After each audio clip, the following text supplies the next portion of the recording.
भाजपा सांसद जगदम्बिका पाल ने कहा, अडानी मुद्दा कोई मुद्दा नहीं है, वो इस देश के नागरिक हैं। सोरोस इस देश के नागरिक नहीं है, वो देश में अस्थिरता पैदा करना चाहते हैं। वो भारतीय अर्थव्यवस्था को पटरी से उतारना चाहते हैं। उनके कांग्रेस नेताओं से संबंध है। इस पर चर्चा रोकने के लिए विपक्ष अविश्वास प्रस्ताव ला रहा है। अडानी का मुद्दा कोई नहीं है। अडानी इस देश के हैं, अडानी इस देश के नागरिक हैं, अडानी इस देश में कंट्रीब्यूट कर रहे हैं और अडानी यहाँ पे सोरोस इस देश का नागरिक नहीं, सोरोस इस देश को अस्थिर करना चाहता है, डिफेम करना चाहता है।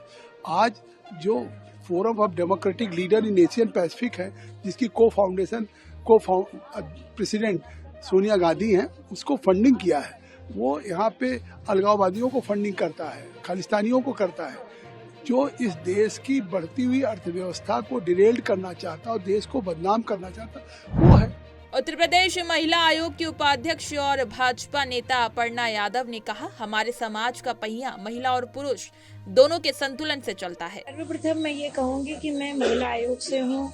हमें महिलाओं की सुरक्षा एवं उनके लिए जो उत्पीड़न वाली केसेस आते हैं हमारे पास आए दिन, मैं बस इतना कहना चाहती हूँ, जो भी इस केस में हुआ है वह बहुत दुखद इसलिए है क्योंकि सुभाष अब हमारे बीच में नहीं है। दूसरी बात मैं ये कहती हूँ कि इस पूरे केस की अच्छे से जांच हो और इसमें जो है उच्च स्तरीय जांच हो, क्योंकि उसने जो अपने सुसाइड नोट में मेंशन किया है कि उसको भी कहीं ना कहीं उत्पीड़न झेलना पड़ा। तो कभी काफ़ी केसेस ऐसे आते हैं आयोग में भी जहाँ पर जो है महिला भी गलत होती है। तो मैं ये नहीं कह रही हूँ कि जो है कभी महिला गलत होगी, कभी पुरुष गलत होगा। ये समाज है, समाज का पहिया ही चलेगा महिला पुरुष दोनों के सार्थक जीवन जीने से।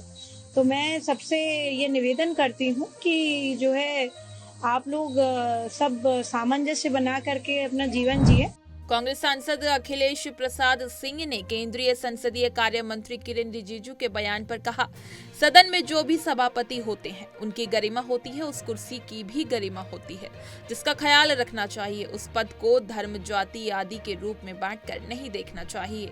80% से ज्यादा लोग किसान के बेटे हैं, लेकिन उस कुर्सी को सदन की गरिमा है और सदन में जो भी चेयरमैन होता है उसकी भी गरिमा है। उस गरिमा का भी ख्याल रखा जाना चाहिए। उसको जात पात धर्म संप्रदाय में नहीं बांट के देखा जाना चाहिए। यही संविधान हम लोगों को सिखाया है, यही प्रजातंत्र और जमहूरियत का मूल मंत्र है। मैं अभी भी कह रहा था कि विरोधी दल के जो नेता हैं, कांग्रेस पार्टी के अध्यक्ष हैं मल्लिकार्जुन खड़गे साहब, वो भी आते हैं दलित बिरादरी से, उनको बोलने नहीं दिया जाता है। तो सारे दलितों का अपमान हो रहा है, आप कर रहे हैं। अगर उसी लॉजिक से बात किया जाए तो ये तो चलेगा नहीं। केंद्रीय मंत्री हर्ष मल्होत्रा ने कहा, इस बार दिल्ली की जनता ने स्पष्ट ठाना हुआ है कि इस बार दिल्ली में भाजपा का मुख्यमंत्री बनना तय है। एक कांग्रेस का और आम आदमी पार्टी का आपस का मामला है, ये अकेले लड़े, मिल के लड़े, लेकिन इस बार दिल्ली की जनता ने ये स्पष्ट ठाना हुआ है कि दिल्ली में बीजेपी का मुख्यमंत्री बनाना है। दिल्ली की जनता पूछ रही है केजरीवाल साहब से, 10 साल के आपके कार्यकाल में पीने का पानी साफ नहीं दिया है आपने। यमुना जी की सफाई की बात करते थे, 8,500 करोड़ रुपए केंद्र सरकार ने दिए हैं और उस पर इन्होंने एक तिनका भी यमुना जी की सफाई पर करा कुछ नहीं है। एलजी साहब ने कोशिश की कि जो गंदे नाले यमुना जी में गिरते हैं वहां पर सीटीपी प्लांट्स लगाए जा सके। तो केजरीवाल साहब की सरकार, स्वयं केजरीवाल साहब के मंत्री कोर्ट में चले जाते हैं और स्टे करवाते हैं कि ये हमारा काम है, ये एलजी साहब का काम नहीं है। ना करते हैं ना करने देते हैं। तो इस बार दिल्ली की जनता ने ये स्पष्ट तय किया है कि राज्यों में विकास करने वाली पार्टी भारतीय जनता पार्टी, जिनकी सरकारें लगातार मध्य प्रदेश में 3 बार आती हैं, हरियाणा में आती हैं, महाराष्ट्र में आती हैं, छत्तीसगढ़ में आती हैं, क्योंकि गवर्नेंस, गुड गवर्नेंस का हिस्ट्री है, रिकॉर्ड है और केंद्र में मोदी जी की सरकार के साथ मिलकर काम करती हैं। इस कारण से उस राज्य का भी विकास और जनता के जन कल्याण के काम हो पाते हैं। इसलिए दिल्ली की जनता इस बार मन बना चुकी है कि दिल्ली में भारतीय जनता पार्टी का मुख्यमंत्री हो। आम आदमी पार्टी सांसद संजय सिंह ने कहा, पार्टी के राष्ट्रीय संयोजक अरविंद केजरीवाल ने साफ कर दिया है कि आगामी विधानसभा चुनाव में कांग्रेस के साथ कोई गठबंधन नहीं होने जा रहा।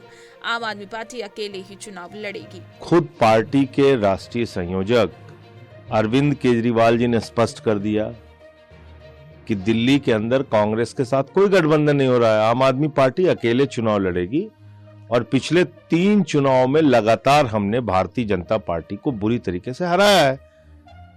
67 सीटें यहां पर उस वक्त ली जब नरेंद्र मोदी जी हरियाणा जीत के आए थे, झारखंड जीत के आए थे, महाराष्ट्र जीत के आए थे 2014 में। उसके बाद 15 में हमने 67 सीटें ली यहां पे, फिर 20 के अंदर हमने 62 सीटें ली यहां। तो आम आदमी पार्टी अकेले चुनाव लड़ेगी और भारतीय जनता पार्टी को बुरी तरीके से शिकस्त देगी।